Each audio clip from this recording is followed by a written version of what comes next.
Parking, அதுக்கடுத்து பெருந்தலைவர் காமராஜர் அவர்களுடைய நினைவிடம், பக்தவச்சலம் அவர்களுடைய நினைவிடம், இரட்டைமலை ஸ்ரீனிவாசன் அவர்களுடைய நினைவிடம், அப்படின்னு உங்களுக்கு அப்படியே காந்தி மண்டபம் வரைக்கும் போகும்.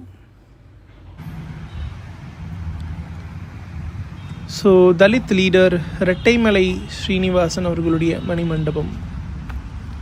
இவர் தாங்க முதல்ல ஒரு எஸ்சி சமுதாயத்துக்கான ஒரு அடையாளமாக இருந்து எந்த அளவுக்கு அன்டச்சபிலிட்டி 1890களில் இருந்திருக்கும் அப்படிங்கிறத நான் உங்களுடைய கற்பனைக்கு விட்டுறேன். அந்த மக்களுக்காக குரல் கொடுத்த ஒரு நாயகன் இரட்டைமலை ஸ்ரீனிவாசன்.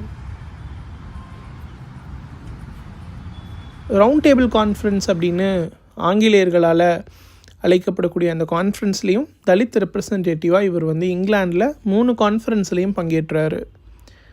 தியாகி பக்தவச்சலம் அவர்களுடைய நினைவிடம், காங்கிரஸினுடைய இறுதி முதலமைச்சராக 1960